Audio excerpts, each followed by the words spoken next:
Hey horror fans, welcome back to another episode of Room 237 Presents Reslashed, the show where I take a classic horror film, its modern day remake, compare them, see which one's better, and ultimately if a remake was even warranted. Now today's going to be kind of a tricky one because I actually like this remake. And I've been doing this franchise for the month of August anyway. So for episode 7 of Reslashed, I'm going to take 1974's The Texas Chainsaw Massacre and 2003's The Texas Chainsaw Massacre. Now right off the bat, I've said this time and time and time again, this is my second favorite movie of all time ever made. Love it, absolutely love it. It's a masterpiece. Glorious masterpiece. And just what it did for horror is, I couldn't even think of what to say.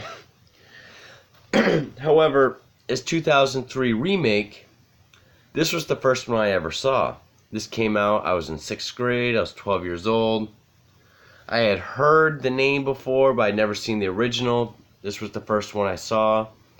So I got this DVD the day it came out, and I've always enjoyed it. Of course, when I saw this, that really blew my mind, and I fell in love with this. Also, even though there have been remakes forever, I truly believe it was this film back in 2003 that started, that, opened the floodgates to the epidemic of the onslaught of non-stop remakes, especially in horror. Ever since, almost every major name or even lesser name horror film has been remade in the past 16 years alone. And I think it started with this film. So you have my second favorite movie of all time, one of the few remakes I actually enjoy and can say I like, yet it was sort of the genesis of one of the things I don't like about modern horror, the remake. So let's get right down to it. The first point, let's look at the cast. Well, first let's look at the director. Both are technically first-time directors. Tobe Hooper had made, I think, like a documentary called Eggshells before this. And Marcus Nispel had made a handful of music videos. So you have two first-time making movie directors. And both went with a very distinct style. Very raw, visceral, documentary-like, almost snuffy. And then some parts feel like a music video. It's very experimental, very cinematic. Took a lot of liberties in creating decent shots. Has a score. This film didn't really don't want to do that. This film didn't really have a score, but we'll get into that. So, of course, Tobe Hooper went on to have a much bigger legacy. Nispel went on to direct, the Friday the 13th remake, which I also enjoy, or reboot, and a couple other lesser-known films. Tobe Hooper, he went on to do Poltergeist, he went on to do Salem's Lot, Funhouse, Eaten Alive. I think he did Body Bags, and then a bunch of stuff after the 90s that no one really likes. But I'm not comparing their legacies. I just now realized, hey, first-time directors, and they both pumped out something fairly original. But I gotta give, the idea to go ultra low budget and make it that documentary feel to Mr. Hooper. So yeah, cast. Ultimately, this has a lot of nobodies. With the exception of Edwin Neal, who would go on to do a lot of voice acting. He plays, what's his name, Zed in Power Rangers. He holds the world record for doing 126 voices for one program. But you also have a Gunnar Hansen as Leatherface. My Leatherface. To me, Gunnar Hansen is Leatherface. Marilyn Burns as Sally Hardesty. Probably my favorite final girl. Just the shit she went through and how she sells it. Really buy it. Paul Partain as Franklin. I've never really seen anything else he was in. So yeah, it's really a lot of nobodies or people who are known for this film, or people who went on to do stuff I'm not familiar with. Here, they sort of went with like a Hollywood or even more so television cast. Eric Balfour was in 6 Feet Under. Jessica Biel, of course, was on A Seventh Heaven. Andrew Bryniarski, I believe is how you pronounce his name. He plays Leatherface. He did all right. I mean, especially compared to some of the other ones in the franchise. Erica Learson, who's one of my favorite scream queens of, since the 2000s. Arlie Ermy, doing what Arlie Ermy does best, playing a vulgar, screaming guy. Ultimately, I would say I have to go with the nobodies. It really helps get into it more. Like, even though I didn't watch Seventh Heaven, it kind of, it can take you out of it when you're really familiar with someone. But here, I kind of lost my train of thought. I have to go with this cast. I think everyone in here sells it more. Edwin Neal, you believe he's truly fucked in the head as the hitchhiker. I think Gunnar Hansen, I think he really captured the essence of who Leatherface is. Like, each mask is a different personality. He's, a big baby or a big dumb dog protecting the house. Or here he's just kind of like a rage-filled monster. And, of course, Franklin, he's just one of the most annoying, whiny characters ever. But he's supposed to be that way, and he played it very well. I buy everyone more in this movie. Not to put down any performances in this, but ultimately, I'll have to give it to the original. The effects. Okay, well, this film is notorious for being known for not having any blood or any gore. Really, the only blood is when the one girl gets put on the meat hook. You see a little on the wall. This movie had effects. All practical. It's not overly gory. But I will say, like, the part with the, scratching the wall and the fingernails coming off. The guy's leg getting chopped off.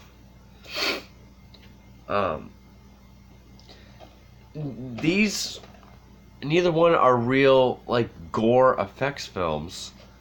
So I would kind of have to give it to, what's left would be like the masks. I think this looks more like human skin. This one didn't look bad. It just looked a little too thick and brown, and I don't know, it wasn't bad. But also, I do, even though this had no effects, I do have to give it props because everyone swears, just like Psycho, the shower scene, people swear they see gore and nastiness, even though there isn't any. This movie accomplished what it had to do. It wasn't over the top gory, but what it did have, I think, was done well. But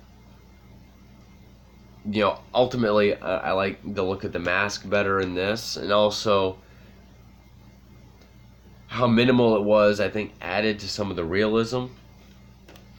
I might have to call this a tie, because this doesn't have any, and this does, and it's practical. To be fair, I might have to go with a tie on that for effects. Atmosphere, okay, this one's going to be tough, because this movie, you can feel the Texas heat coming off your television when you watch this. Especially, you feel like you need a shower after watching this. Especially, the dinner scene. Just, you can almost smell this movie. You really get the sense of isolation, like on those roads where just fields and just rusted out vehicles and hay bales and nothing. And then like the house where it's all feathers and fluff and bones and just shit. You get itchy, nasty, and you can just feel the heat coming off this movie. This one was atmospheric in a more cinematic sense. The shots with the house, how it has like that glow around it, like a John Carpenter looking vibe. Or, like the forest, how it's dark, but the sun is shining through the branches, or through the trees. I didn't really get the sense of isolated Texas in this. There was that one shot in the very beginning, it was like a far away shot where you just see the van driving by. That was almost identical. But that, in that one scene, I think after they go to the gas station, where it's like there's a hay bale up in the foreground and we see the van in the background. That's probably all the atmosphere that this one had. And everything I already said about this one, like literally,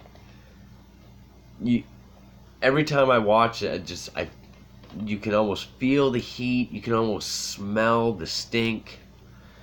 You feel gross after watching it. I gotta give atmosphere to the original. Alright, so scares. Okay. Well, this one had a lot of jump scares. A lot of, like, especially when they meet the young kid. There's like 3 or 4 or 5 in just a very short amount of time of like the schwung, like things moving past the camera with like a loud noise. I don't think jump scares are earned. I will say that Leatherface was a bit more menacing and imposing. Maybe the scene where he's wearing her boyfriend's face. This one, though, another good example. When the guy that gets the hammer to the head dragged in the room and the door shuts. That's done in both of these. This one is loud, kind of shaky, kind of can't tell what's going on, it's really fast. This one is out of nowhere. It's silent. There's a moment between the hammer hit and the dragging where you see him convulsing. Kind of gives you a minute to take in what's happening. Also, that's one of my favorite scenes where he just comes out of nowhere, out of the darkness of the night in the forest. Even just like when she's running up the stairs and she finds that room with grandma. I think this had more earned scares. This one was more jumpy, which I don't think jump scares are earned. To earn a jump scare is hard to do, I think. So I gotta give it to the original. The killer himself, Leatherface, okay. I think he is more complex in this one. As I mentioned before, each mask is a different personality, and we can see that. a regular Leatherface, the kill mask where he has the apron. That's the one we see the most. When we see the old lady, he's not really talking, but he's like a high pitch, almost like a Monty Python old lady voice. And then like the pretty woman, he acts different in all of them. But there's also like parts where like he's looking at the camera, or like when the girl's on the meat hook and he's in the next room, he's like hitting himself. He's more complex in this one. He's more interesting. This one, he's just a lot bigger, angrier, rage-filled. Doesn't really have that much depth as far as being like psychologically intriguing. I would say it will probably be scarier to encounter this one, but I find this one more interesting and iconic.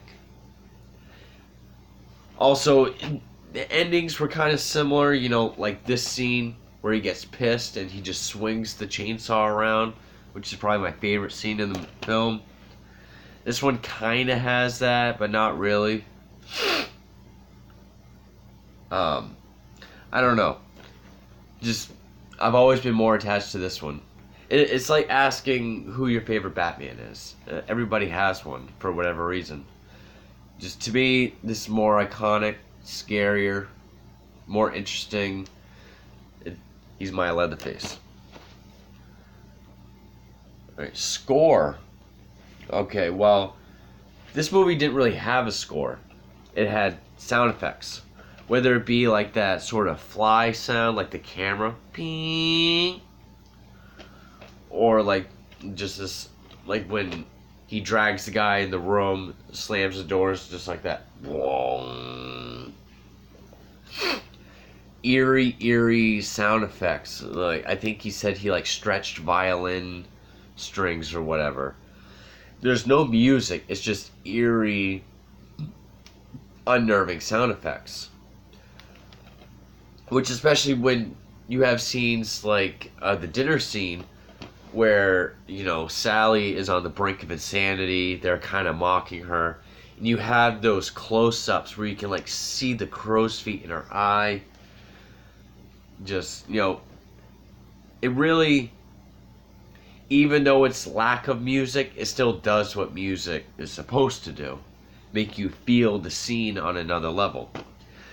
This one, the score by Steve Jablonsky, is a very good score. I do like the score. Whether it's like that sort of low, ominous, shining kind of theme, or it's like the big, open, dramatic music. Like, when Jessica Biel kills her friend out of mercy, or Leatherface gets his arm cut off. It's a good sounding score, and it did help the scene. But ultimately, making horror movies, which one was scarier? The unnerving, getting under your skin, almost like scratching your eardrums. Like,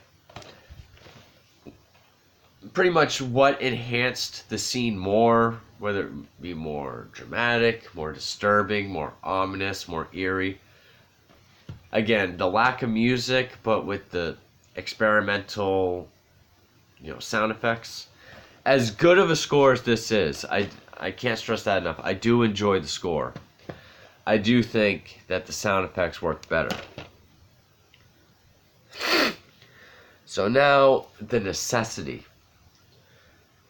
Now, if you watch the behind the scenes, apparently Michael Bay was pushing the idea around for a while. And people were like, why would you want to remake that? Like, why? There was even, like, videos asking people outside, like, do you want to see this remade? And people were like, no, leave it alone. Then he made that teaser that's in all darkness, where you hear the girl breathing and crying, footsteps, silence, chainsaw, bloody letters. And I would say leave this film alone, but it's already had a number of remakes. 3, like Leatherface, Texas Chainsaw Massacre 3, I can't tell what the hell that is. Sequel, soft reboot. Next Generation is pretty much a reboot, and a terrible one. It's just, okay, what would... And that was micro budget. And that film was a piece of shit.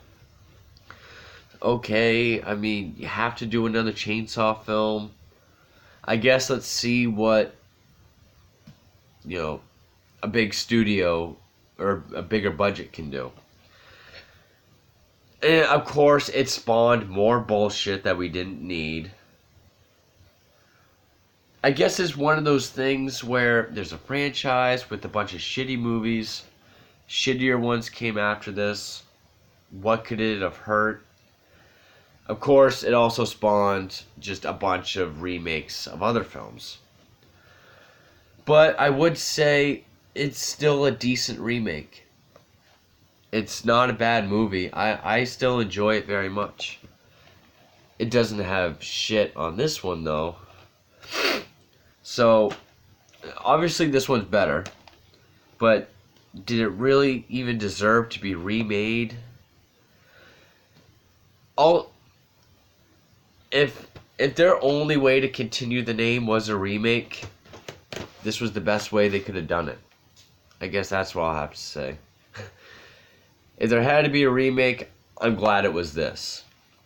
That's what I can say. But ultimately, this is my Chainsaw Massacre film. This is one of the longer episodes of Reslash, but it's kind of tough when you actually like both films. Granted, this film is way the fuck up here for me. This one, I enjoy it. But anyway, that's episode 7 of Reslashed with Texas Chainsaw Massacre 1974 versus 2003. Obviously the winner, my second favorite movie of all time, 1974's. So I don't know what the next episode of Reslash will be, but I have a couple more reviews I want to do tonight, chainsaw related or not. So, and also feel free to give me feedback on this whole Reslash program. Tell me if you like it, what I could change. But anyway, thank you very much for watching.